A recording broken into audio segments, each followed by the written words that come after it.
Dostlar, mən Özbəkistandayım. Hələ bir neçə il bundan əvvəl bu ölkə çox qapalı və kasıb ölkələrdən biri idi. Amma bugün hər şey dəyişir. Məhz bu ölkə bu il MDM məkanında futbol üzrə dünya çempionatına vəsiqə qazanan yeganə ölkə oldu. Məhz burada regionun ən sürətli qatarları hərəkət edir və bura milyardlarla investisiyalar yatırılır. Əhali rekord templərlə artır, şəhərlər sürətlə inkişaf edir və həyat burada gecəyə qədər qaynayır. Təbii ki, bu dəyişikliklər eyni zamanda şəhərsalmada və nəqliyyatda da öz əksini tapıb. Bu vloqun əsas mövzulardan biri də budur. Ona görə bugün Daşkəntin təcrübəsi məncə Bakıya da çox maraqlı olar. Ona görə bugün biz Daşkənti gəzib küçələrini göstərəcəm, nəqliyyatını göstərəcəm, Bakı ilə müqayisə olunacam və sizdə bu mövzuda yenə də maarifləndirəcəm. Və xatırladıram ki, bu videonun daha geniş versiyası da olacaq. Ona görə Patreonda da bizə abunə olun ki, siz daha geniş versiyalı izləyə bilərsiniz və eyni zamanda tək bu videonu yox, bundan əvvəlki videolarda daha geniş versiyasını izləmiş olursunuz və eyni zamanda bizə dəstək də göstərmiş olursunuz. Ona görə bax, keçid olacaq bu QR kodda və ya da ki, təsvir bölməsində sizə eyni zamanda bu videoda dünyanın ən gözəl metrolarından birini də göstərəcəm. Məncə maraqlı olacaq. Yaxın ələşin biz başlayırıq. Özbəkistan Mərkəzi Asiyanın əhalisinə görə ən böyük ölkəsidir. Daşkənd isə onun paytaxtı və regionun ən maraqlı şəhərlərindən biridir. 1966-cı ildə baş vermiş dağıdıcı zəlzələdən sonra şəhərin böyük hissəsi demək olar ki, yenidən tikilmişdir. Buna görə də bugün burada geniş prospektlər və Sovet modernizmi müasir tikililərlə yanaşı mövcuddur. Məhz bu səbəbdən də Daşkənd urbanistika baxımından xüsusilə maraqlıdır. Burada Sovet keçmişi hələ də aydın görünür, eyni zamanda son illərin böyük dəyişiklikləri də diqqət çəkir. Gəlin görək, bu şəhər Bakıya hansı cəhətlərlə bənzəyir, hansı həllər isə bugün Bakıya ibrət ola bilər. Deməli dostlar, çəkilişimi Müstəqillik meydanından başlamaq istəyirəm. Şəhərin mərkəzində, bura Daşkənddə və burada artıq qeyd etdiyim kimi zəlzələdən sonra tipik modernizm üslubunda şəhəri bərpa eləməyə başlayıblar və onun tipik simvolları nədir? Yəni geniş meydanlar, geniş küçələr, geniş yollar, magistral kimi yollar, fəvvarələr, bax belə monumentlər. Burada bu müstəqillik monumentidir və bura fikir verin, düz şəhərin mərkəzində belə bir meşə. Yəni bura daxil olursunuz və burada artıq tamamilə başqa bir iqlimdir.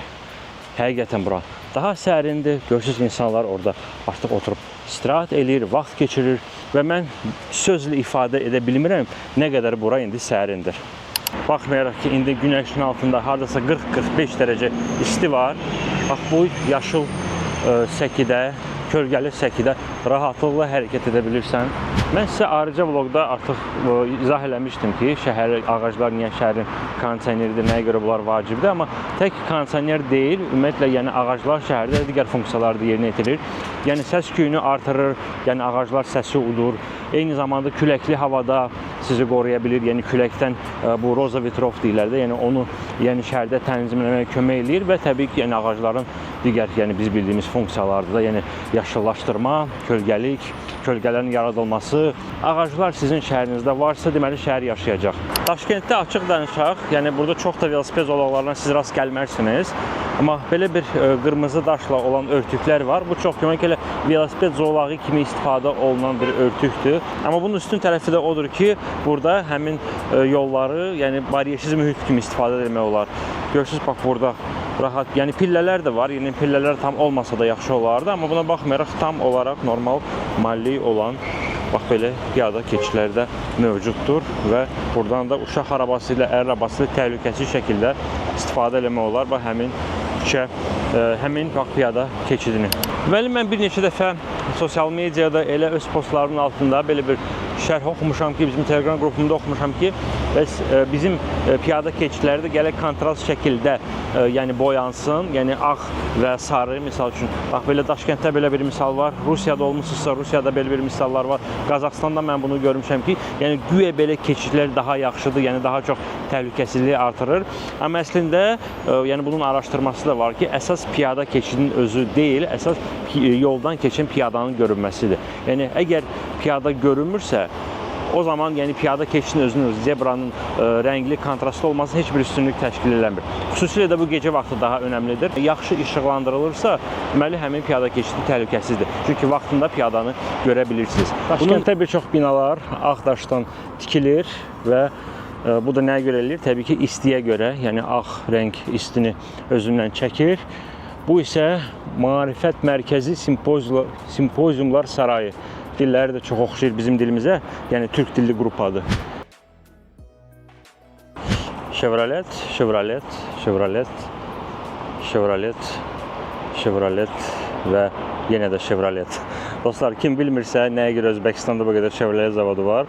Təbii ki, burada zavoddan söhbət gedir. Deməli, Özbəkistanda Chevrolet zavodu var və uzun illərdir fəaliyyət göstərir və bunun sayəsində də burada bu maşınlar çox ucuzdur, çox münasibdir və paralel olaraq da burada ithal, yəni gömrük rüsumu, yeni maşınların, digər istehsalçıların maşınları ithal etmək baha olduğuna görə çoxsu yerli markalar, yerli deyəndə bu Amerikan markalardır, sadəcə yerli zborka olan, yəni burada Özbəkistanda yığılan maşınlara üstünlük verir. Yəni deməli Özbəkistanda Chevrolet yığılır. Hal-hazırda artıq BYD-də BYD-də, yəni daha doğrusu BYD istehsal olunur. Artıq burada da var, görürsüz BYD-lər var. Yavaş-yavaş çoxalır və artıq belə bir xəbər çıxdı ki, Özbəkistanda hətta Volkswagen zavodu da fəaliyyət göstərəcək. Bu yaxınlarda səfərimiz 1-2 ay bundan əvvəl belə bir müqavilə imzalandı və artıq Chevrolet, BYD və Volkswagen markaları burada Özbəkistanda istehsal olunacaq. Bunun sayəsində də ən azı burada artıq Sovet maşınlara, Rusiya maşınlarına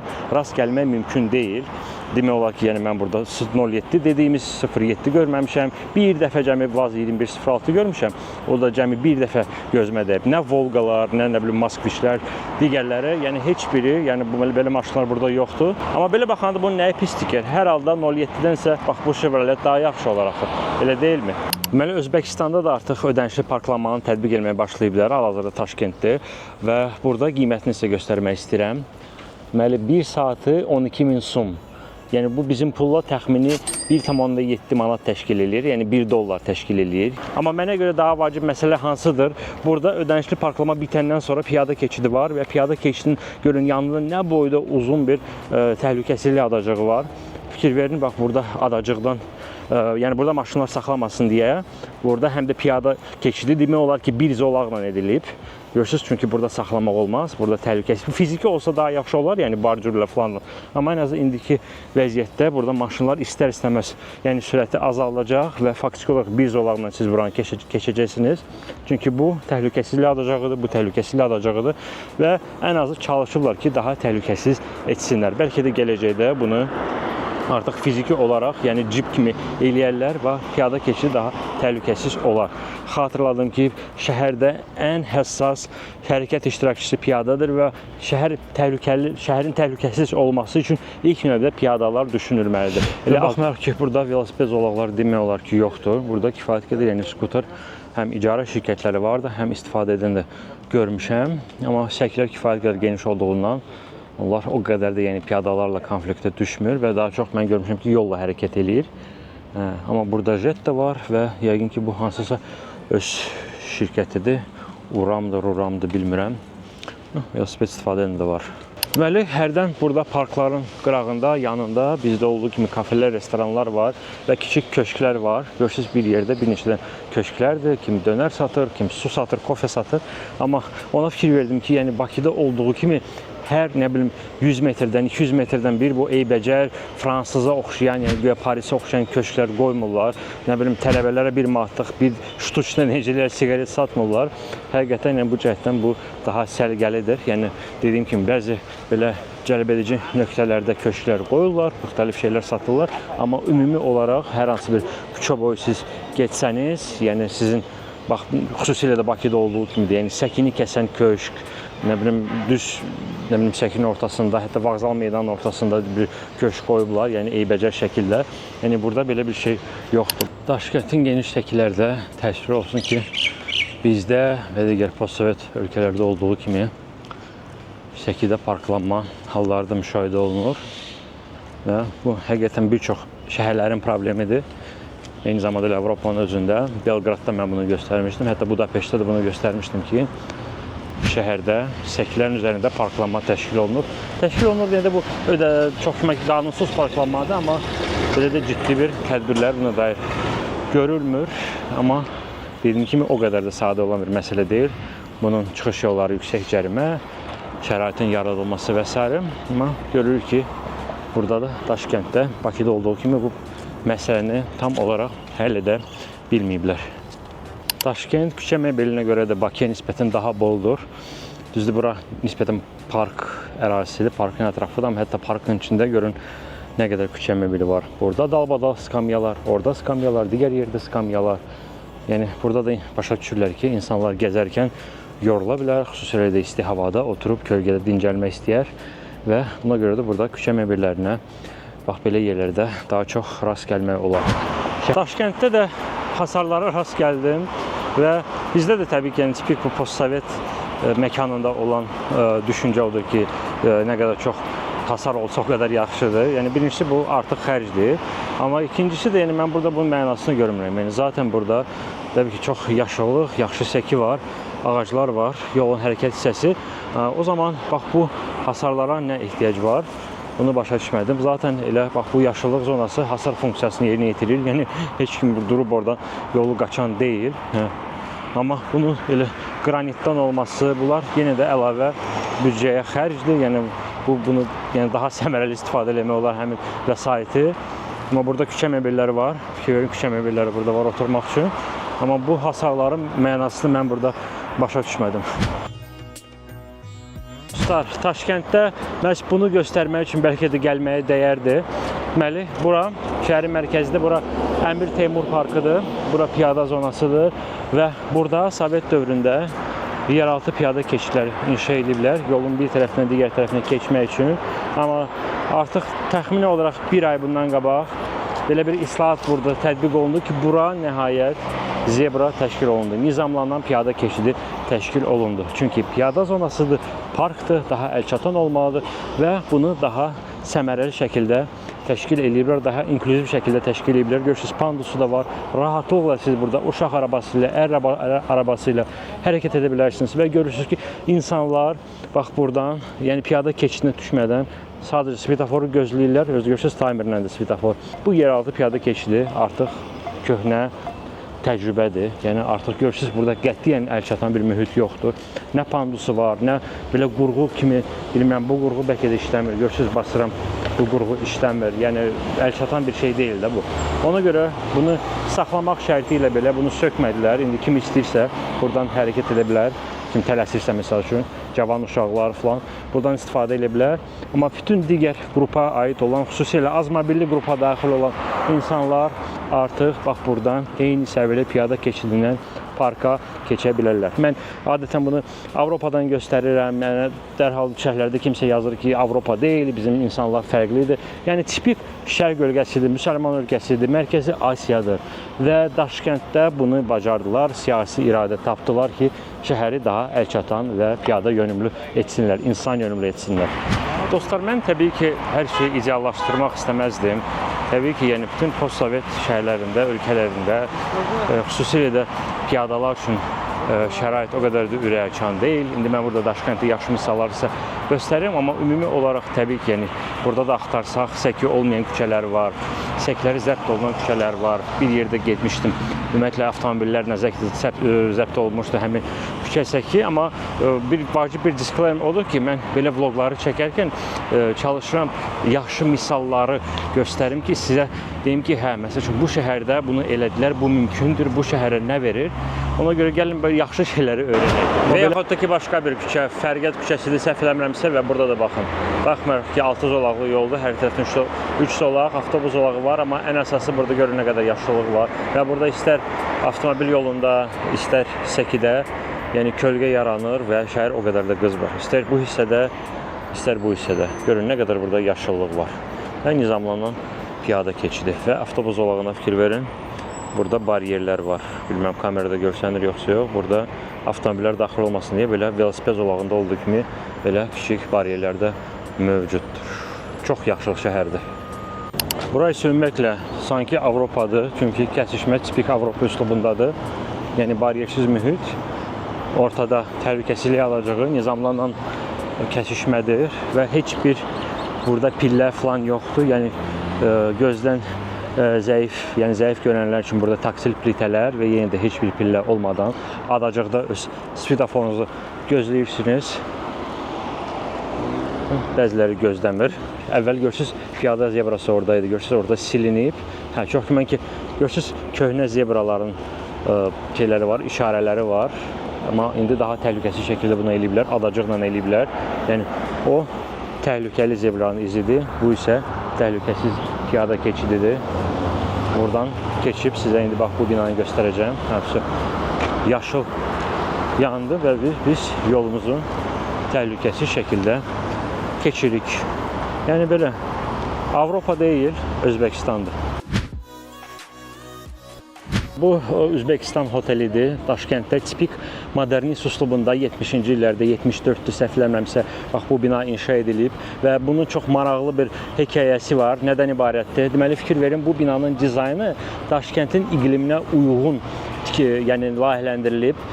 Necədir? Yəni burada görürsüz birbaşa olaraq pəncərələr deyil, burada belə xüsusi ekranlar var. Yəni əlavə fasadın üzərində belə şəbəkəyə oxşayan bir əlavə konstruksiyalar var. Bu da nə üçündür? Bu ekran funksiyasını yerinə yetirir. Yəni otaqlar çox qızmasın. Bilirsiniz ki, Daşkənd çox yəni yayda 40-45 dərəcədə isti olur və həmin otaqlar qızmasın deyə əlavə ekran kimi burada bax bu təşkil olunub və beləliklə əlavə kölgə burada yaradılır. Yəni hətta o vaxt yəni memarlar bunu düşünüb və çox maraqlı bir fakt odur ki, Azərbaycanda, yəni Bakıda Qarabağ mehmanxanası var idi. O vaxt turist idi. O da 70-ci illərdə inşa edilib və orada da bax məhz bu üsuldan istifadə olunub, əlavə ekranlar qoyulub ki, otaqlar çox qızmasın. Həmin bina artıq sökülüb, amma orada da yəni fotolara baxsanız və bəlkə də kimsə canlı görüb onu, görərsiniz ki, təxmini bax məhz bu cür üslubdan istifadə edilib. Yəni belə təsadüf olaraq bir həyətə girdim. Dedim, bunlar burada necə yaşayır və gözümə nə dəydi? Bu Xruşşovka kimi evdir, yəni tipik 5 mərtəbədir və fikir verin, burada mən bunu yenə də bunu oxumuşam ki, burada Özbəkistanda zəlzələdən sonra hətta yaşayış binalarında biraz kreativlik qatmağa çalışıblar. Hardasa mozaikalar, hardasa bax belə naxışlar, burada oturmaq üçün yerlər, əsas yaşıl həyət. Həyətin içində düzdür, parklanma da var. Orada səhv eləmirəmsə, burada parklanma var. Amma bununla yanaşı burada uşaq meydançasını görürəm. Belə söhbətgahlar, taxtadan özdə maşınları kimsə belə navesin altında saxlayıb. Yenə də bu iqlimə bağlı olan bir şeydir ki, maşın burada qızmasın. Burada da oturacaqlar. O yeni bir məhlə deyil ha. Bu Sovet vaxtında salınan məhlələrdir. Təbii ki, uşaq meydançası sonradan burada salınıb. Kiçik futbol meydançası uşaqlar üçün, yenə də əyləşmək üçün yerlər. Yenə də iş günüdür, çox istidir indi hal-hazırda. Yəqin ki, axşamlar burada insanlar axışır. Ümumiyyətlə, axşamlar burada nisbətən sərin olur. Biraz sərt iqlimdir burada. Bax, belə uşaq meydançası. Çınar ağacları da var həyətdə. Gözəl. Mən bu həyəti axtarmamışam ha. Təsadüf bir həyətə girmişəm və belə bir mənzərə açılıb göz qabağıma. Necədir? Yaza bilərsiniz şərhlərdə. Belə bir həyətdə yaşamaq istəyirdiniz. Yoxsa Novostroyka yaxşıdır. Dostlar, və təsadüfən daha bir misal tapdım. Bura Xalqlar Dostluğu metro stansiyasını onu sizə göstərəcəm. Və yeraltı keçid funksiyasında yerini yetirir də təbii ki, bu da. Və eyni zamanda burada eyni səviyyəli piyada keçidi, yəni zebra. Görürsünüz də necə lazımdır. Pandusla, təhlükəsizlik adacağı ilə filanla. Yəni görürsünüz buradan yolu keçə bilərsiniz yerin altı ilə, amma eyni zamanda burada əlçatan piyada keçidi də təşkil ediblər. Yəni zaten bura svetoforla nizamlanan bir keçiddir. Yəni burada avtomobillər dayananda piyadalar da yolu keçə bilərlər, velosipedçilər də yolu keçə bilərlər rahat şəkildə. Belə misallar sizə əvvəl Avropadan göstərirdim, indi Mərkəzi Asiyadan göstərirəm. Dostlar, gəlin sizə Daşkəndin ictimai nəqliyyat haqqında da biraz danışım. Bəli, mən gəlmişəm Şota Rustaveli prospektində və bura ilk dəfə Daşkənddə, ümumiyyətlə Özbəkistanda BRT tipli ictimai nəqliyyat təşkil edirlər. BRT nədir? Bus Rapid Transport, yəni sürətli avtobus hərəkəti. Deməli, bu prospekt əvvəllər, əslində kim bilmirsə, 2016-cı ilə qədər Daşkənddə də tramvaylar hərəkət edirdi və məhz bu prospektdə əvvəl tramvaylar var idi. Sonra tramvaylar yığışdırdılar. Güya tıxac olmasın, güya maşınlara mane olmasın, amma artıq burada islahatlar gedir və burada ictimai nəqliyyata prioritet verilir, ən azı bu küçədə. Və belə bir sistemi mən sizə Tiflisdən göstərmişdim. 2023-cü ildə həmin şəhərdə olmuşam və orada metrobus tipli bir ictimai nəqliyyat layihəsidir. Deməli, burada nədir? Yəni, burada avtobusların hərəkəti məhz prospektin ortasında təşkil olunub. Burada görürsünüz, burada avtomobillər üçün, amma yolun ortasında, elə biləcək ki, tramvaylar yolun ortasında hərəkət edir. Burada da avtobuslar. Nə üçün edilir bu? Avtobuslar tıxacda dayanmasın və belə deyim də döngələrdə avtomobillər sağa sola dönərkən avtobuslara maneə törətməsə və bunlar demək olar ki, tramvayın intervalı ilə hərəkət edə bilir və buna BRT deyirlər. Avtobusun öz svetoforu var burada. Görürsünüz, belə Yutong avtobuslardır. Çin istehsalıdır. Deməli, burada kartla da ödənişləmə olur. Eyni zamanda burada transfer də var. Yəni 1 saat ərzində bir avtobusdan digər avtobusa keçəndə ya da ki metroda keçəndə sizə heç bir ödəniş götürülmür. Belə deyim də, yəni ilk ikinci gediş endirimlidir, üçüncü gediş artıq pulsuzdur və belə bir sistem məhz brutto müqaviləsi sayəsində mümkün olur. Azərbaycanda da bunu, Bakıda da buna söz verirlər. Və gördüyünüz kimi avtobuslar burada tramvaylar kimi dalbadal hərəkət eləyir. Yəni konkret olaraq burada ictimai nəqliyyata prioritet veriblər. Və avtobusa istənilən qapıdan minib düşmək də mümkündür. Fikir verin, validatorlar var. İstənilən qapıdan minib kartınızı vura bilərsiniz. Deməli, Daşkənddə Yandex xəritələri güclü işləyir. Və burada fikir verin, hətta xəritədə avtobus canlı olaraq tərpənir. Ekranda görsənir, yoxsa yox? Yəni, məsələn, 76 nömrəli avtobus canlı olaraq və 47 nömrəli avtobus. Yəni, belə məlumatları da burada Yandex xəritədə görsənir. Ümumiyyətlə, Yandex çox güclü işləyir burada Daşkənddə. İndi isə dostlar, gedirik Daşkəndin yeraltı dünyasına baxmağa.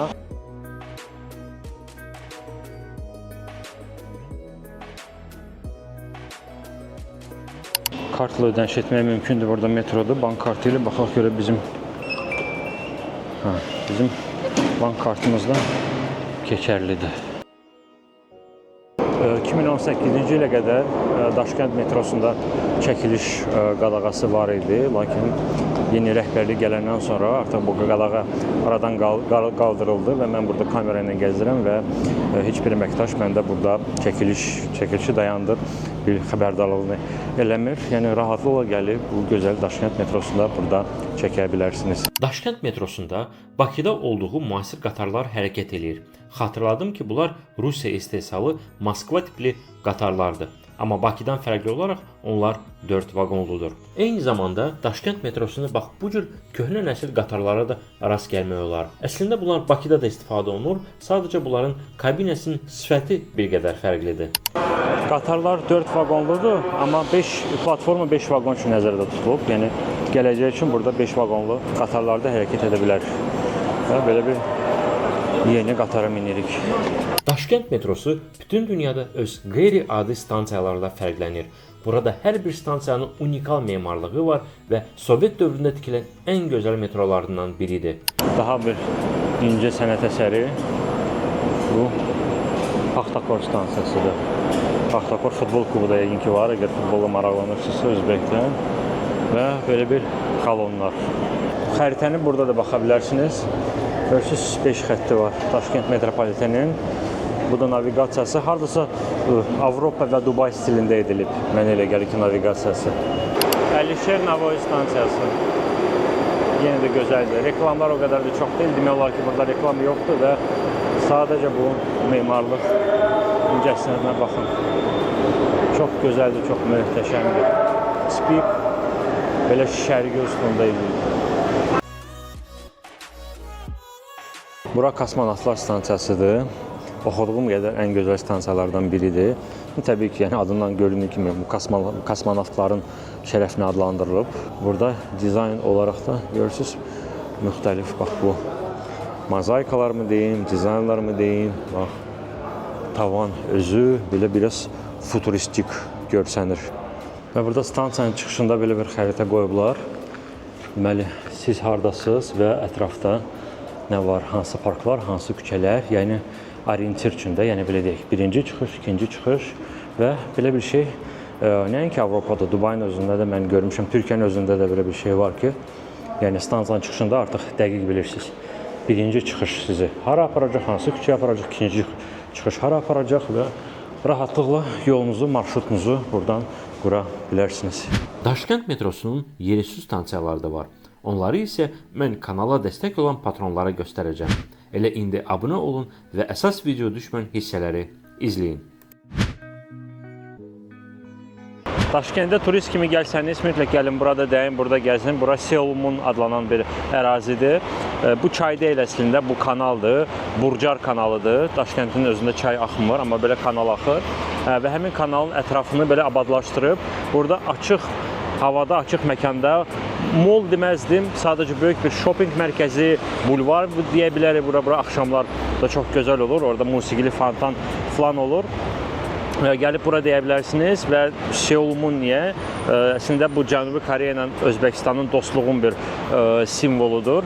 Mun darvaza deməkdir, yəni Seul darvazası. Burada Seul Park da var yaxınlıqda və burada gəlib yəni əylənə bilərsiniz. Burada uşaqlar üçün orada müxtəlif zonalar var, restoranlar, kafelər, shoppinglər var burada. Daşkənddə bir şeyə fikir verdim ki, burada çoxlu reklamlar var. İstər bax bu Seulmunda, ümumiyyətlə şəhər boyu daha çox Pepsi və Cola reklamlarıdır və bəzi yerlərdə həqiqətən o qədər reklam var. Yəni şəhər sadəcə böyük bir brendə çevrilib. Mən başa düşürəm ki, bu da hər halda yəni şəhər büdcəsinə gələn bir pullardır, vəsaitdir, amma dediyim kimi yəni bu hələ nisbətən ticarət mərkəzi olan kimi bir yerdir, amma hətta şəhərin daxilində, parklarda, skverlərdə görürsən ki, həddindən artıq çox reklam var. Yəni təbii ki, şəhərdə küçə reklamları olmalıdır, amma sadəcə burada məncə yanaşmanı o qədər də aqressiv etməyə dəyməz. Yəni hər yerdə Cola, Pepsi, yəni özünüz də burada olmusunuzsa fikir verərsiniz. Daşkənddə turistləri cəlb edən daha bir rayon Daşkent City adlanır. Bu, yeni salınmış bir rayondur. Mərkəzdə belə bir ictimai məkan, ətrafında isə belə göydələnlər tikilib. Bax, həmin Daşkent City axşam vaxtı bax belə gözəl olur. Burada bulvardır. Bu artıq süni kanaldır təbii ki. Burada fontanlar var və bura insanlar gecə vaxtı axışır. Burada konkret hiss olunur ki, əhali cavandır.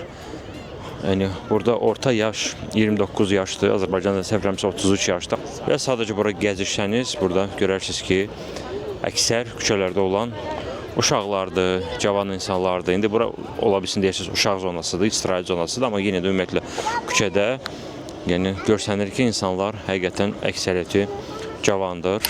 Bu Daşkent City'nin yanında belə bir bizim hardasa Targovi küçəsinə oxşayan belə bir piyada zonası da var. Bu, mən başa düşdüyüm qədər bu bütün burada olan binalar, bunlar əslində imitasiyadır. Yəni bu tarixi binalar deyil. Və çünki zaten yəni belə Avropa memarlığı olmayıb Özbəkistanda.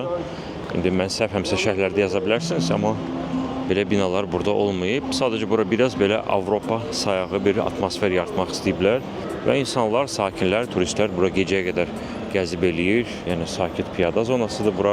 Bugün isə bu qədər dostlar. Daşkənd mənə həqiqətən pozitiv təəssüratlar bağışladı. Görünür ki, həm şəhər, həm də ölkənin özü sürətli templərlə inkişaf edir və bunların hamısı gördüyümüz kimi urbanistika prizmasında da öz əksini tapır. Əminəm ki, yaxın illərdə Daşkənd daha da cürətli islahatlara addım atacaq. Biz də bu dost ölkəsinə baxıb paralel olaraq müasir həlləri tətbiq edəcəyik. Yeri gəlmişkən Daşkənddə Bakıdan gəlmək çox rahatdır. Mən bura Azərbaycan hava yollarının birbaşa reysi ilə səyahət etdim. Bu reyslər hər gün həyata keçirilir və uçuş cəmi 2 saat yarım çəkir. Üstəlik, Azal Mərkəzi Asiya istiqamətlərində mütəmadi olaraq kampaniyalar keçirir. Ona görə də uyğun vaxt seçsəniz, biletləri kifayət qədər sərfəli qiymətə tapmaq mümkündür.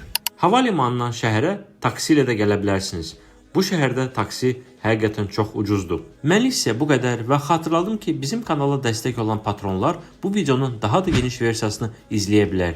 Siz də dəstək olmaq üçün ən azı bu kanala bir like qoyun və kanala abunə olun. Çalışacağım bu cür vloqları daimi eləyim. Özünüzə yaxşı baxın və növbəti videolarda görüşənədək.